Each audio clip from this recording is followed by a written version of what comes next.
هرچی آپشن تو ماشین 2024 دیدی تو این ماشین هم هست. FJ45 1982. بیا ببین و فقط لذت ببر. خداییش من موندم از کجای این ماشین شروع کنم. فرمونای لکسوس 4 حالت تنظیم برقی ببینید، فقط بالا پایین جلو، پوش آمپر دیجیتال، شیب سنج دیجیتال، فست شارژ رو داریم اینجا، دکمه های آفرود رو داریم، حتی شیشه های بغل هم برقی شده.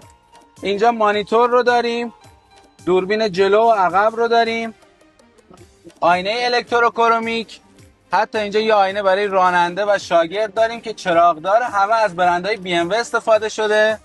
اینجا قطب‌نما، ارتفاع، یه آپشن خیلی عجیب این ماشین سانروفشه، سانروف هم حتی داره. این دکمه هم دکمه وینچشه که با این وینچ باز و بسته میشه. هنوز تموم نشده، اینجا ما حتی کول باکس BMW رو هم داریم.